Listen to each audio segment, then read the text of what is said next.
আসসালামু আলাইকুম সবাইকে।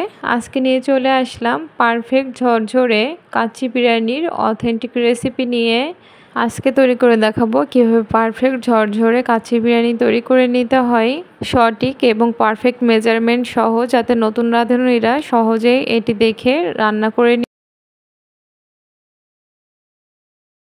কাচ্চি বিরিয়ানি তৈরিতে প্রথমে যেটি লাগবে সেটি হচ্ছে খাসির মাংস। এখানে আমি 2 কেজির চেয়ে বেশি 2.5 কেজি পরিমাণে খাসির মাংস নিয়েছি। আর এই খাসির মাংসগুলো আমি একটু সাইজে বড় করে কেটে নিয়েছি। কাচ্চি বিরিয়ানিতে সাধারণত মাংসগুলো একটু বড় সাইজেরই হয়ে থাকে, তাই আমি বড় বড় পিস করে কেটে নিয়েছি। এখন এর মধ্যে দিয়ে দিব লবণ 2 টেবিল চামচ পরিমাণে, আর দিয়ে দিব 3 কাপ পরিমাণে পানি। এই মাংসগুলোকে এখন লবণ পানির মধ্যে ভিজিয়ে রাখবো, তার জন্য এই লবণ পানি দিয়ে নিচ্ছি আর হাত দিয়ে সামান্য পরিমাণে একটু মিশিয়ে নিচ্ছি। এখন এই লবণ পানির মধ্যে এই মাংসগুলোকে কমপক্ষে 1 ঘন্টার জন্য ভিজিয়ে রাখবো। তবে আপনাদের হাতে যদি সময় কম থাকে তাহলে আধা ঘন্টা রাখলেও চলবে, তবে কিছুক্ষণের জন্য হলেও লবণ পানির মধ্যে এভাবে মাংসগুলোকে ভিজিয়ে রাখবেন, এতে করে মাংসগুলো সফট হবে। অথেন্টিক কাচ্চি বিরিয়ানিটা রান্না করতে চাইলে আপনাকে এই প্রসেসটা অবশ্যই ফলো করতে হবে। ফিরে আসছি মাংসগুলো 1 ঘন্টা ভিজিয়ে রাখার পরে। লবণ পানিতে মাংসগুলো 1 ঘন্টা ভিজিয়ে রাখার পরে দেখুন মাংসগুলো থেকে সামান্য একটু রক্ত পানি বেরিয়েছে। এখন এই মাংসগুলোকে আমি খুব ভালোভাবে পরিষ্কার করে কয়েকবার করে ধুয়ে নিব।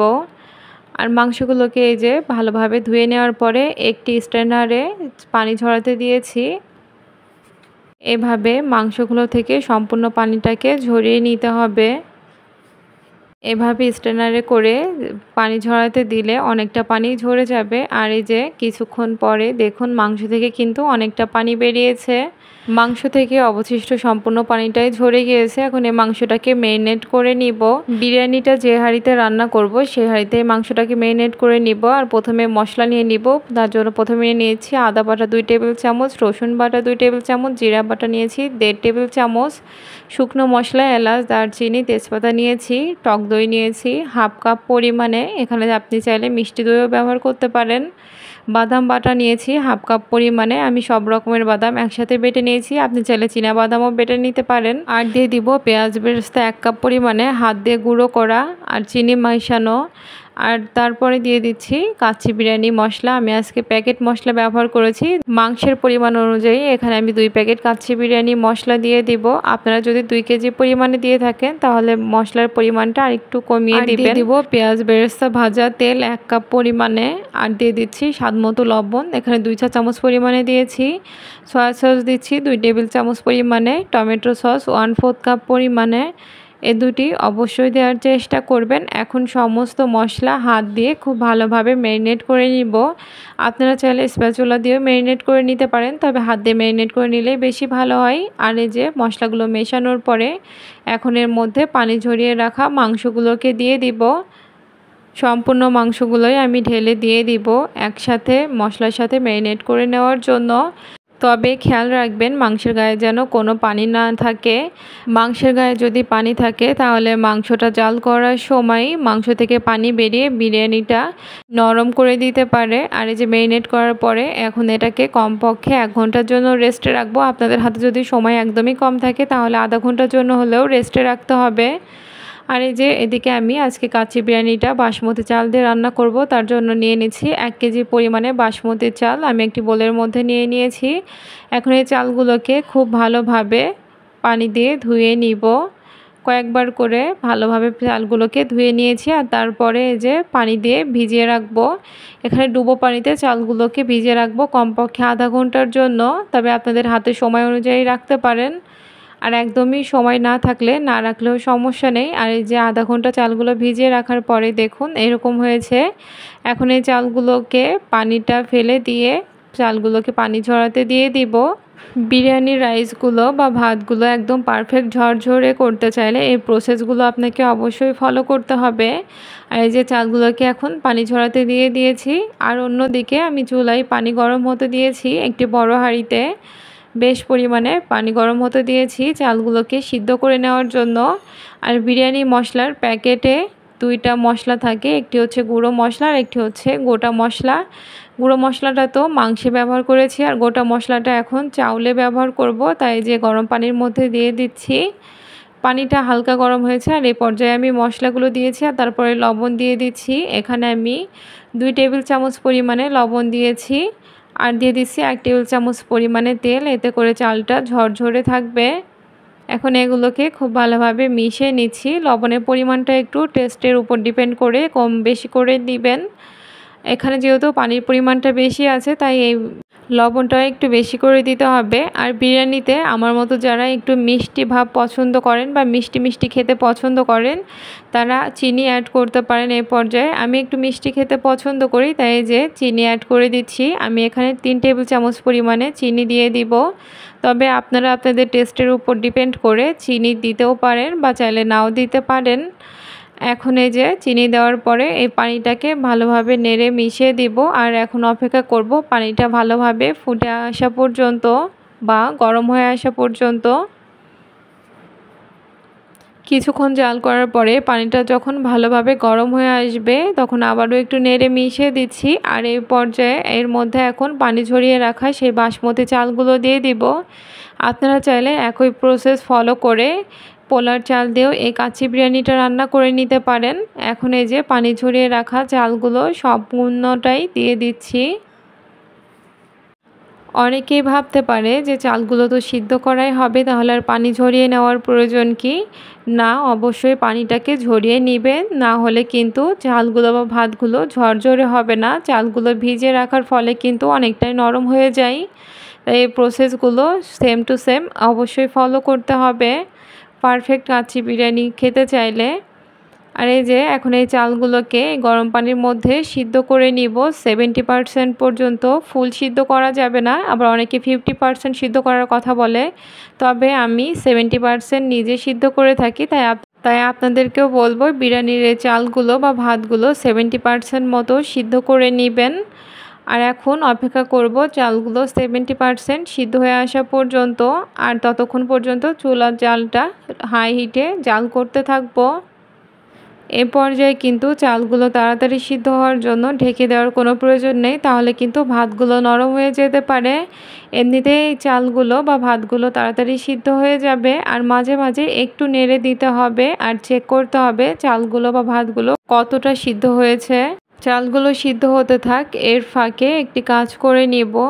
কাচ্চি বিরিয়ানিতে কোনো পানি ব্যবহার করা হয় না, এখানে দুধ ব্যবহার করা হয়। তার জন্য যে প্রথমে 1 কাপ পরিমাণে দুধ আমি একটি বাটির মধ্যে নিয়ে নিচ্ছি আর তারপরে দিয়ে দিচ্ছি 2 টেবিল চামচ পরিমাণে ঘি। গরম দুধ নিয়েছি আর গরম দুধের মধ্যে ঘিটাকে দিয়ে দিচ্ছি। ঘিটাকে একটু মিশিয়ে নিতে হবে। আর এর মধ্যে আরও একটি উপকরণ আমি অ্যাড করব, সেটি হচ্ছে জর্দা রং। আমি সামান্য পরিমাণে জর্দা রং দিয়েছি। বিরিয়ানির যে কালারটা আসবে এই জর্দা রং থেকেই আসবে। আপনারা চাইলে ফুড কালার বা স্যাফরন যেটাই হোক ব্যবহার করতে পারেন, তবে আমার কাছে জর্দা রংটাই অ্যাভেলেবেল ছিল তাই এটাই আমি দিয়েছি। এখন এই সবগুলো উপকরণ খুব ভালোভাবে মিশিয়ে নিব। আর আগে থেকে এই দুধটাকে রেডি করে রাখলে পরবর্তীতে কাজের সুবিধা হয়, তাই আমি আগে থেকে রেডি করে রাখছি। আপনারা চাইলেও এইভাবে আগে থেকে রেডি করে রাখতে পারেন। আর আপনাদের কাছে যদি লিকুইড দুধটা না থাকে তাহলে গুঁড়া দুধও দিয়ে একইভাবে করে নিতে পারেন। আর অন্যদিকে যে বিরিয়ানি চালগুলোকে আমি আরও একবার একটু নেড়ে দিচ্ছি। এখনও অনেকটা সিদ্ধ হওয়া বাকি আছে, অপেক্ষা করব সম্পূর্ণভাবে সিদ্ধ হয়ে আসা পর্যন্ত। আর কিছুক্ষণ জাল করার পরেই দেখুন বিরিয়ানির চালগুলো বা ভাতগুলো কিন্তু অনেকটা সিদ্ধ হয়ে এসেছে, 70% সিদ্ধ হয়ে এসেছে। আমি একটু চেক করে দেখব।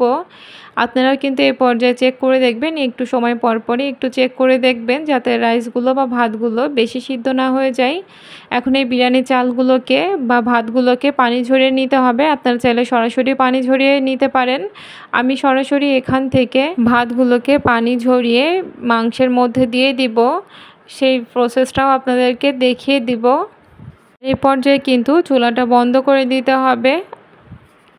এদিকে কিন্তু আমার মাংস 1 ঘন্টা ম্যারিনেট করে রাখা হয়েছে আর এর উপরে এখন বিরিয়ানির রাইসগুলো দেওয়ার আগে সব কিছু লেয়ার করে দিয়ে নিচ্ছি। প্রথমে যে আমি আলু দিয়ে নিয়েছি, আলুগুলো জর্দা রং দিয়ে ভেজে নেওয়া, তারপরে কিছু আস্ত কাঁচামরিচ দিয়ে নিচ্ছি মাত্র ফ্লেভারের জন্য, তারপরে দিয়ে নিয়েছি আলু বোখরা ও কিছু কিশমিশ। এইগুলো অপশনাল, আপনারা চাইলে দিতেও পারেন, না থাকলে নাও দিতে পারেন। এই যে কিছু কিশমিশও আমি দিয়ে নিচ্ছি, আর তারপরে দিয়ে নিচ্ছি পেঁয়াজ বেরেস্তা একদম গুঁড়ো করে নেওয়া। আর এরপরে এখন এই যে বিরিয়ানির ভাতগুলো পানি ঝরিয়ে আমি সরাসরি এভাবে উপর থেকে দিয়ে দিব। এভাবে দেওয়াটাই আমার কাছে সুবিধা মনে হয়, তবে আপনাদের কাছে যদি অসুবিধা মনে হয় তাহলে আপনারা সম্পূর্ণ চালগুলো বা ভাতগুলো একবারে পানি ঝরিয়ে নিয়ে তারপরেও এভাবে দিয়ে নিতে পারেন। আর সম্পূর্ণ ভাত দেওয়ার পরে আমি এই যে উপরটাকে একটু সমান করে দিয়েছি, আর তারপরে এর উপর থেকে এখন দিয়ে দিব বেরেস্তা করা পেঁয়াজ। যেহেতু ভেতরে সব কিছু দিয়েছি তাই উপরের লেয়ারে আমি আর তেমন কিছু দিব না। আর এখন এই যে চামচ দিয়ে একটু জায়গা করে নিয়ে জর্দা রং মেশানো দুধটাকে দিয়ে দিচ্ছি, চারদিক থেকে সমানভাবে দিয়ে দিচ্ছি। এটাকে সব দিকে একবারে দেওয়া যাবে না, উপর থেকে এমনভাবে দিতে হবে যেন নিচে পর্যন্ত চলে যায়, এভাবে একটু জায়গা করে নিয়ে দিতে হবে। তারপরে কয়েক ফোঁটা কেওড়া জল দিয়েছি, আর এখন দিয়ে দিব একটি স্টার মশলা, এটা একটু সুগন্ধের জন্য। আর এই যে ঢাকনা ছিদ্রটি কিন্তু বন্ধ করে আমি চুলায় অলরেডি বসিয়ে দিয়েছি। আপনারা যদি হাঁড়িতে রান্না করে থাকেন বা কড়াই রান্না করে থাকেন সেক্ষেত্রে ভিতরে যাতে একটু বাতাস প্রবেশ করতে না পারে আপনারা এজন্য আটা দিয়ে মুখটাকে বন্ধ করে দিতে পারেন। দেওয়ার পরে প্রথমে 5 থেকে 6 মিনিট হাই হিটে রান্না করব, আর তারপরেই একদম লো হিটে দমে রেখে দিব 1.5 ঘন্টার জন্য। আর এই যে 1.5 ঘন্টা পরে দেখুন আমার বিরিয়ানিটা কিন্তু একদম হয়ে গিয়েছে। অনেকে 2 ঘন্টা রাখার কথা বলে, তবে 1.5 ঘন্টা রাখলেই এনাফ, 2 ঘন্টা রাখার প্রয়োজন নেই। তবে এই 1.5 ঘন্টা সময়ের মধ্যে একবারও ঢাকনা খুলে দেখার চেষ্টা করবেন না, আর যাতে কোনোভাবে বাতাস না ঢুকে সেটা অবশ্যই খেয়াল রাখতে হবে 1.5 ঘন্টার মধ্যে। আর ঠিক 1.5 ঘন্টা পরে আমি একদম ঢাকনাটা খুলে এখন এই যে উপর নিচে করে একটু মিশিয়ে নিচ্ছি। এখন মিশিয়ে নিলে ব্যাস খাওয়ার জন্য সম্পূর্ণভাবে তৈরি। অথেন্টিক কাচ্চি বিরিয়ানির স্বাদ চাইলে অবশ্যই আপনাকে সমস্ত প্রসেসগুলো হুবহু ফলো করতে হবে, না হলে অথেন্টিক কাচ্চি বিরিয়ানির স্বাদটা কোনোভাবেই পাবেন না, বা এই মাংসগুলোও কাঁচা থাকতে পারে। তাই আপনাকে সম্পূর্ণ প্রসেসগুলো হুবহু ফলো করে এই কাচ্চি বিরিয়ানিটা রান্না করে নিতে হবে।